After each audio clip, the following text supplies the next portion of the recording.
Naam, hamjambo wapenzi watazamaji wetu pale popote mlipo, na wakaribisha katika makala yetu muhimu ya Darubini, ambapo yanaangazia mambo muhimu ya kiuchumi, kisiasa na maendeleo ya bara letu la Afrika kwa ujumla. Na leo hivi tutaangazia kuhusiana na COP32 Ethiopia 2027, kuandaa jukwaa la Afrika kwa suluhisho za mabadiliko ya tabia nchi. Na katika mada hii namkaribisha mwandishi wa habari kutoka Kenya, Gerard, anayejulikana katika uchambuzi wa hii mambo ya kisiasa na vile vile ya kiuchumi.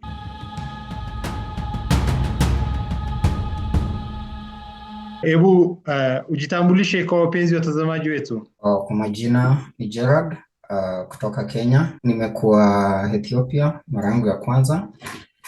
Kipindi tulikuwa na African Media Awards. Asante sana. Asa hebu nipitie tu katika hii swali la kwanza na tuone kama mwandishi wa habari kutoka Kenya, uliyewahi kutembelea hii jiji kuu la Addis, ni mambo gani ya kipekee uliyoyaona na kuhusu maandalizi na vile vile kuwa mwenyeji wa hii COP 32? Okay. Cha kwanza naweza sema nilishangaa sana kufika Ethiopia mara ya kwanza, kwa sababu huu ni mji ambao umejitahidi sana kwa mambo na climate change, na cha msingi niliona expansion, acceleration iko juu sana ya hiyo nchi when it comes to infrastructure na green legacy. Tukiendelea mbele tunaona kwamba juhudi kubwa au inajulikana kwamba Addis ni makao makuu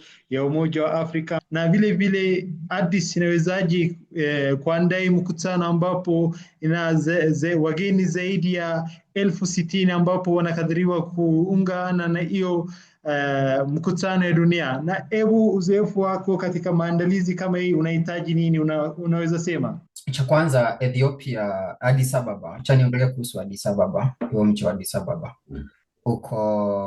umekuwa strategized vizuri.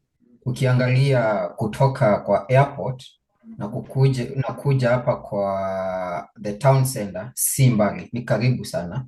Alafu unapata barabara, infrastructure iko very rapid, na the city itself, hiyo beautification ya city, unapata movement iko very easy. Na ukiangalia kuhost watu 60,000 kwa huo mji inakuwa ni rahisi sana, kwa sababu cha kwanza traffic iko controlled vizuri. Wakati nilichukua muda na kutembea kwa mji hapo katikati, cha kwanza ninaona baiskeli ziko na lane yake, alafu magari nazo zimepangwa kwa lane zake. Na lane zenu ziko very kwa katikati ya mji zimepanuka sana. Hivyo basi hiyo utaratibu wa kutoka sehemu moja hadi lingine, hiyo imesaidia sana kwa kuhost zaidi ya wageni 60,000. Cha pili, ukiangalia hospitality ya Ethiopia, mahoteli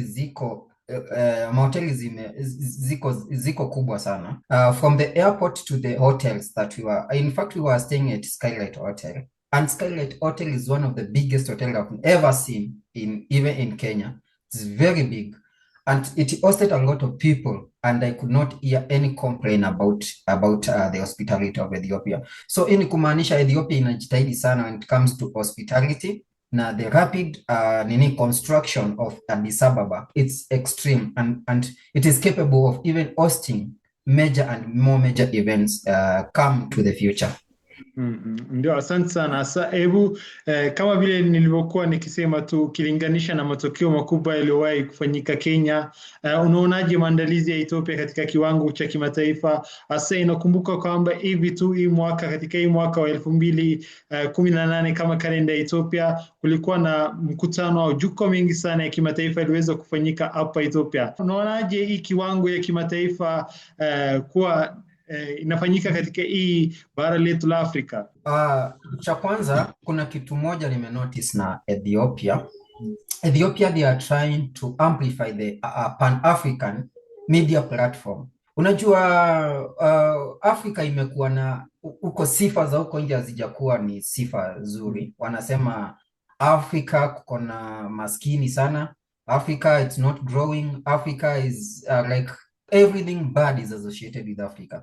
But now Ethiopia wamekuja ku prove to people that Africa is very beautiful.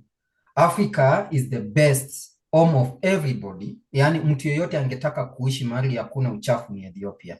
Na ukiangalia adopting ya Ethiopia Addis Ababa in the green energy, unaangalia mabasi huko pia ni electric. Ukitoka tu hivi utapata hizo harufu za pollution za petrol na vitu zingine.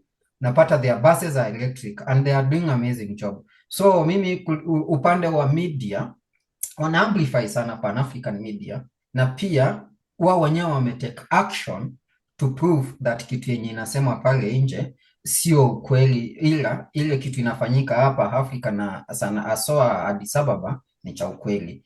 Na zile mambo mbaya mnasikia ati Afrika kuna kafani kuna kavibaya. In fact Addis Ababa ukikombea na nchi zingine za za developed countries utakuja upate bado tuko kwa kiwango moja pamoja na kama Afrika. Ndio, asante sana kwa maoni hiyo. Asante, kama vile tu ulikuwa ukisema, hii bara letu la Afrika tunapaswa kujenga simulizi yetu wenyewe ambapo inayoendeshwa na hii Pan African Movement. Na asante sana kwa hiyo maoni. Na tukiendelea mbele tutapata kwamba uzoefu wa Kenya, hivi karibuni kulikuwa na jukwaa maalum ya African Forward Summit iliyofanyika katika nchi la Kenya. Ethiopia inaweza chukua uzoefu gani unaweza sema? Cha kwanza, Kenya inatambulika kama the capital city of Africa. That's how most of us say that Kenya is the capital city of Africa, of which is true. Lakini hiyo si kusema nchi zingine hazina uwezo wa kuwa kama Kenya. Kenya imejitahidi sana upande wa climate change, na tukiangalia upande wa reforestation na kuzingatia mambo ya polythene. Kwanza Kenya mambo ya hizi polythene zishabaniwa completely na ikawekwa sheria ya kwamba hakuna utumizi wa polythene. Hii ni hatua zinazochukuliwa ili za kukabiliana na hii climate change. Pia kuko na rais wetu alikuja akatoa akaamrisha watu wapande miti. Kila mtu anapanda miti, na ikifika wakati fulani serikali inakuja ina assess umepanda miti ngapi, na alafu serikali yenyewe inakulipa. So baada ya hiyo summit ilifanyika hapa Kenya imekuwa mstari wa kwanza kuzingatia climate change kwa kupanda miti. Tumeadopt pia the green energy. We are working on the solar energy and the electric energy. Our buses are moving fully electric. We are moving from tulianza na zile hybrid zenye unatumia petrol inatumia bado stima, but sasa now we have adopted now the full energy. Mabasi mingi sana Kenya hapa zimeingia kwa green energy, tunatumia stima. So kwa hiyo summit ilifanyika hapa Kenya, kumekuwa na changes mingi sana, na tumeadopt vile Ethiopia pia wanaadopt. Ndio, asai huu nipitie katika hii uongozi na uratibu wa kitaifa, na tuone kwamba kwa maoni yako kuhusu hatua ya waziri mkuu. Inajulikana kwamba katika nchi ya Ethiopia kuna ile Green Legacy initiative iliyoanzishwa na waziri mkuu Daktari Abiy Ahmed katika kutekeleza mpango hii ya urithi wa kijani na kuhamasisha wananchi kushughulikia hii mambo na changamoto ya mabadiliko ya hali ya hewa. Na unaonaje, na maoni yako kuhusiana na hii upandaji wa mti na mpango ulioanzishwa katika nchi ya Ethiopia? Cha kwanza naweza sema waziri mkuu amefanya kazi yani kazi kubwa sana. Nilishtuka ya kwamba hata yeye mwenyewe anafika ground aangalie kama ile orders amepeana ama wale watu wameacha wafanye hiyo kazi kama wanafanya. Yeye kazi yake hayuko pale kabisa kutumana, ila anafika kwa ground kuona kama ile kitu yenye imetengwa inafanyika. Na ya pili, nimeona pia amezingatia mambo ya hydropower Ethiopia, hiyo yenye inasaidia sana upande wa energy. Na kusema ukweli, ukiangalia kwa hizi streets vile zimejipanga na infrastructure, na ukiangalia vile polisi wanaoperate, unaona kwamba hapa kuna order. Kitu kwanza mimi naweza sema waziri mkuu amefanya kazi njema sana, na ukiangalia hiyo mambo anayofanya, hiyo kazi anayofanya ku make sure ameposition watu wanaelewa na kitu wanafanya na kukuwa na order. Civilization, acha niseme civilization. Amehakikisha kwamba civilization kwa kazi za kiserikali zinafanyika vile zinafaa kufanywa. Na hiyo ni kazi njema sana. Hiyo tunampatia pongezi sana katika Addis Ababa. Yeah. Ndio, hasa katika nchi ya Kenya pia kuna ile ya Nyayo ya Kijani navyokumbuka, ambapo kulikuwa na mpango tu kama hii ya upandaji wa miti nakumbuka. Na hebu tuelezee kwa kifupi tu kuhusiana na Nyayo ya Kijani inayoendelea katika nchi la Kenya. Hapa Kenya mambo si mabaya vile, ila iko slow. Ukikombea na Ethiopia vile nimeona Ethiopia inafanya kazi sana, lakini hapa Kenya iko a bit slow. Siwezi sema haifanyiki, ila Kenya na Ethiopia unapata Ethiopia inaenda mbio sana kuliko Kenya. Hiyo tu ndio kitu yenye mimi naweza sema kuhusu the reforestation in Kenya. But ukiangalia sehemu nyingi sana Kenya zenye zimetengwa kwa hiyo kazi ya kupanda miti zimepandwa na zinaendelea, ila tu inaenda tu polepole. So tunahitaji kujikaza kiasi kama Ethiopia vile wamejikaza. Yeah. Ndio, asante sana. Hasa ni kama vile tu hivyo ndivyo ushirikiano wa kikanda ndio inayohitajika ili kunufaisha hii eneo la kikanda la Mashariki ya Afrika. Na hebu nielekee katika masuala ya diplomasia na nafasi ya Afrika, na kwa mtazamo wako ushirikiano wa Ethiopia na Umoja wa Afrika na IGAD unaweza kusaidiaje katika kuunda sauti ya umoja ya pamoja ya Afrika katika hii COP 32? Wahenga wanasema umoja ni nguvu, utengano ni udhaifu. Ndio. Hivyo basi hiyo tu methali peke yake imetosha. Imetosha kabisa. Tushirikiane sisi wote, tukuwe na sauti moja na sisi tujitegemee sisi wenyewe kwa wenyewe. Kwa sababu kitu yenye inatufanya sisi Afrika turudi nyuma ni kufikiria na ile kukaa ya kwamba tunahitaji msaada kutoka huko nje kwa zile nchi zenye zishai develop. Na hizo nchi zenye zime develop zikikuja hapa kwetu Afrika, kitu wanakuja ni maokoto tu. Hawawezi tusaidia bure kama hawasaidiki. Hiyo ni kitu inafaa ikuwe. Na kutusaidia wenye wanafanya si kutusaidia, ila wanachukua ile mingi, watu tunabakishwa na ile kidogo. Basi sasa sisi tukishikana sisi wote kama Afrika nzima, tukuwe na ile umoja sisi wote na tukuwe ni ndugu. Nikikuja Ethiopia sihitaji kukuwa na visa, nikuje tupatane. Kama saa hii tunafanya Zoom meeting, ingekuwa ni rahisi sana mimi ninakuja Ethiopia. But sasa nikitaka kutoka hapa niende nchi jirani, inabidi nilipie visa yangu. Kunakuwa na hiyo restriction mingi sana, unapata hiyo movement ya sisi kuinteract kama Waafrika inakuwa ngumu kidogo. So hizo mipaka zenye zimewekwa tunafaa tuzitoe na tukue na hiyo muungano ya Kiafrika kwa pamoja. Inajulikana kwamba Afrika inaweza kutumia hii mkutano huo kubadilisha simulizi kutoka kuwa mwathirika wa tabia nchi hadi kuwa mtoa suluhisho.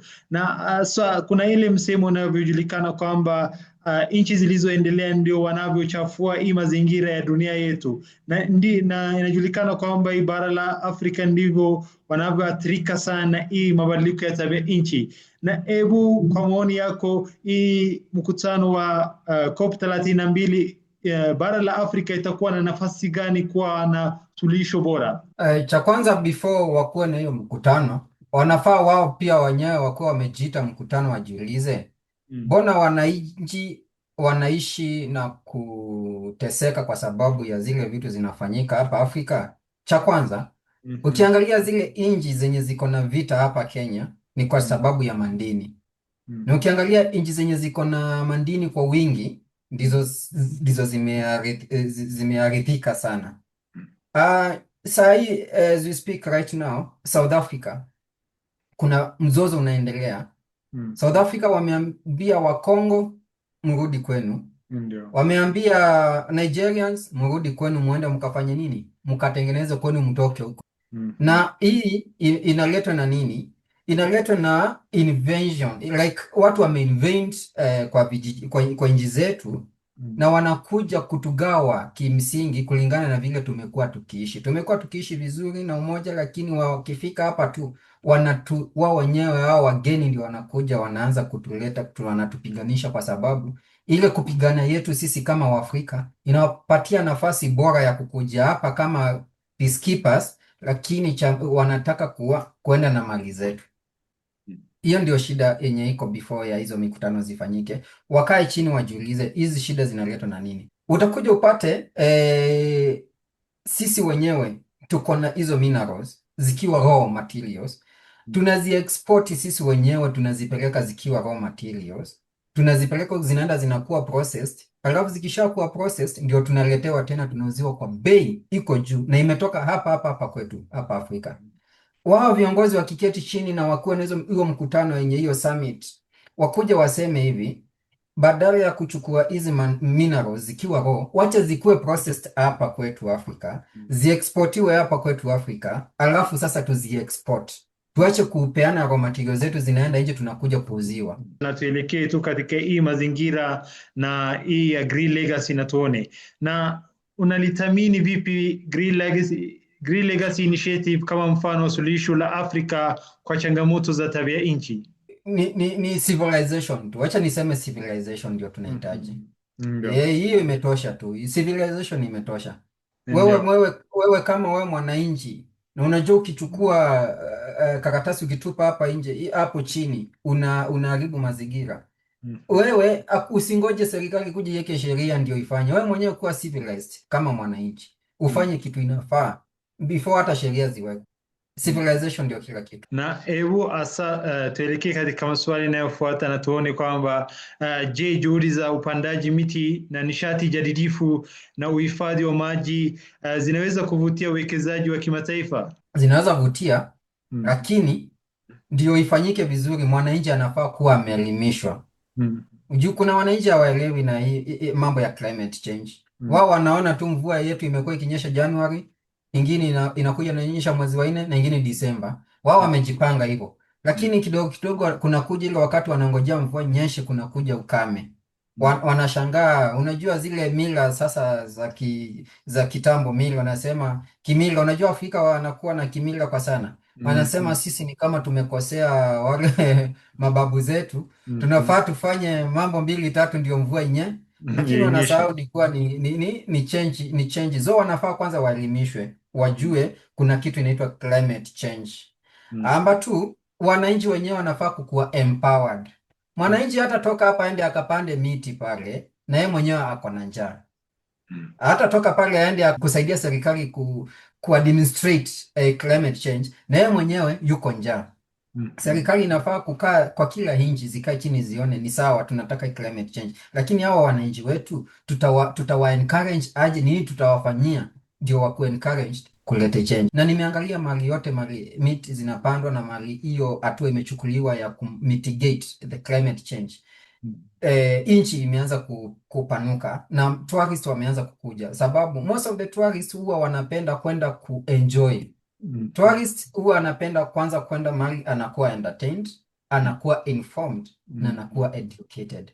Lakini kama utaenda mahali kama tourist, umefika pale na hakuna kitu ya kuvutia, nchi haitawahi grow. Na hao tourist ndio wanatuletea revenue yenye inafanya nchi inazidi inapata hela za kujiendeleza kivyao. Kwa hivyo information kwa wananchi, empowerment kwa wananchi, alafu hiyo mambo ingine itajipeleka yenyewe, kwa sababu climate change ina affect the whole world, si hapa Afrika peke yetu. Hata ukiangalia kuna huko USA juzi, kwa hiyo last year I think kumekuwa na joto nyingi sana mpaka wenyewe wameanza kujitafutia namna ya kutengeneza nyumba zao zenye ziko na waweke cooling system kwa nyumba zao, na it's very expensive. So ndio sisi wa Afrika, nchi zetu za Kiafrika ndio zifike hizo level za kuwa zinatamanika zaidi. I think hizo watu tumesema za kuinform wananchi na kuwa empower zitafanya growth ya nchi kupitia climate change through visitors, na sisi wenyewe tutakuwa tunafurahia kuishi kwa mazingira yenyewe yanatufaidi sisi wenyewe kwa wenyewe. Ndio, asa hebu hapo tu nipate maoni yako kuhusiana na mpaka sasa tunaweza sema mafanikio gani imeweza kupatikana katika kukabiliana na tabia nchi, mabadiliko ya hali ya hewa katika hii bara letu la Afrika. Mafanikio gani ndio tunaweza taja? Ya kwanza, ukiangalia upande wa mining of oil imepungua sana. Kisa na maana tumeintroduce electric vehicles. Na electric vehicles inamaanisha hii crude oil yenye inatumika huwa inachimbwa chini kwa ardhi yetu, inakuja inakuwa processed, na ile harakati ya kuiprocess bado ina release carbon dioxide yenye ina affect climate. But kama saa hii tunatoka kwa petrol usage na hizi diesel na whatever hizo crude oil tuingie kwa electric zenye hazitumii hiyo, inamaanisha nchi yetu hizo kumine na hiyo kupollute our climate imereduce kidogo. Kwa hivyo nchi zote zenye zimeadapt the green energy zinaendelea vizuri sana. Cha pili, unapata the cost of the fuel saa hii inapanda sana. Ikishapanda sana inamaanisha the lifestyle ya wananchi inakuwa ngumu sana, kwa sababu kama transport iko juu inamaanisha chakula bado itapanda. Lakini ukiangalia kama saa hii unataka kutoka Addis Ababa uende pale airport, ni karibu sana, na ulikuwa unatumia tuseme kama dola moja, tutumie kama dola juu ndio general, unatumia dola moja kutoka pale Skylight unaingia pale airport. Saa hii unakuja unapata unatumia nini, nusu dola. Inamaanisha nini? The movement imekuwa easy na nchi imeanza ina feel like uchumi unaimarika haraka sana. Nilifika Ethiopia pia nikaenjoy sana mazingira, hewa unavuta hewa safi sana. Unapita kwa streets unapatana na watu, una feel you are in a new like you are in heaven, yeah? You are in your own heaven, man-made heaven. Na kitu ingine inanifurahisha sana ni the adoption of the green energy, ni ya kwamba kama Ethiopia ninajua iko under the semi-arid yake iko under semi-arid, but ukiingia pale Ethiopia hiyo joto hauisikii tena. Kwa nini? Hiyo inamaanisha there's an impact through the mitigation of the climate change. Yeah. Ndio, asante sana sa kwa maoni hiyo na ufafanuzi hiyo, na hebu tuone kwamba katika hii taswira ya nchi na utalii, na hebu nchi moja ambapo inayokuza hii upandaji wa miti na mazingira yake yakiwa safi inaweza endeleaje katika maendeleo, katika kuvutia watalii mengi sana, na hebu tupate maoni yako hapo. Vile tumesema mazingira yakitunzwa vizuri vile inafaa, mtu yoyote atatamani kwenda mahali kuna mazingira mazuri. Kila binadamu huwa anatamani kuvuta hewa safi. Kila binadamu huwa anapenda kuishi mazingira ambayo yako na security, na huwa anataka kuishi mazingira yenye yako green. Ukitembea tu unapata wanyama, una interact na wanyama, hiyo bond. And I think the earth itself is designed for coexistence. Watu wa coexist na wanyama, binadamu wa exist na binadamu wenzake. Na tukiangalia mazingira yetu tukikuza vile inafaa, na tukuwe na hiyo coexistence, kila mtu yoyote atatamani kwenda pahali kunakaa vizuri. Kama wewe hautatunza nchi yako, for instance, tuseme hapa Kenya, tukatae kutunza nchi yetu na Ethiopia watunze nchi yetu, inamaanisha watalii watahamia wapi? Ethiopia. Na uchumi hiyo nchi inakuwa. Lakini wenye hawatunzi hao, kuko na mashida, kuko na insecurity, kuko na bad infrastructure, there's a pollution everywhere. Ukifika pale hata the food itself it's contaminated. Hakuna mtu atatamani kuishi nchi kama hiyo. Hivyo basi kutunza mazingira, that will be the first core issue ya every country to adopt. Ndio kila mtu aanze kupata watalii wenye watasaidia kukuza nchi yao. Na tunajua kwamba nchi zozote zenye iko na utalii kwa wingi, revenue yake inakuwa iko juu sana, na wananchi wataanza kulipa tax kidogo. Serikali itakuja na model ya kufanya wakazi wengi walipe tax kidogo, kwa sababu the revenue itself is sustaining the entire economic of that particular country. Ndio, asa hebu tuelekee tu katika hii sehemu ya solution na tuone kwamba kama tu kwa mtazamo wako bara la Afrika inaweza kuwa na mchango gani wa kipekee duniani katika mapambano dhidi ya mabadiliko ya tabia nchi. Africa is the most richest country in the world. Africa itself is the most richest continent in the world. And we know that. But we live like the most poorest people. Reason behind that is that we are not taking chances we are not taking opportunities that we have to build our own countries. Na mimi ningesema kwamba viongozi wenye wanatuongoza Wakikaa chini vizuri na waanze kuzingatia kutumia the opportunities that we have as Africans, Africa is going to be leading, the continent of Africa is going to be leading continent in the world. Ukiangalia hizi makontinent zingine au tunasema wako develop, they are developing using our resources. Yet we are left here with nothing to develop ourselves. But if we cut off all those things, like we cut off and we as leaders come together and see on how we can amplify infrastructure in Africa, tutakuwa mbali sana. Na Africa iko na hiyo potential. Ni sisi tuchukue hatua. Na ni kitu nimesema, civilization. We need to be civilized. All of us, kutoka mwananchi mpaka viongozi, ndio to make sure Africa is going to depend on itself without even sourcing for funds of anything from any other country. Na hasa leo tumefanya majadiliano mpana kuhusiana na COP32 ya Ethiopia 2027 kuandaa jukwaa la Afrika kwa suluhisho za mabadiliko ya tabia nchi. Na tupate maoni yako ya mwisho, kama kitu mebaki unaweza ongezea. Cha msingi ni kusema umoja ni nguvu, tengano ni udhaifu. And we Africans are born to be strong. Africans are born to be the best of the best. Na nikisema ndio sisi wenyewe tukue ni watu wenye wa kuheshimika na tuheshimiwe. Hatutaheshimiwa kama sisi wenyewe tuko walegevu. The only thing that is going to make us great again as Africans, it's unity. Tupendane, and our leaders tunawaheshimu sana. Lakini ndio sisi tuwaheshimu zaidi, jiheshimu. Nyinyi wenyewe mnafaa kujiheshimu. Avoid the corruption things that are taking place. Avoid being sellouts. Na sisi kama wa Africa as a unit, let's be civilized. Let's do what is right and avoid what is wrong.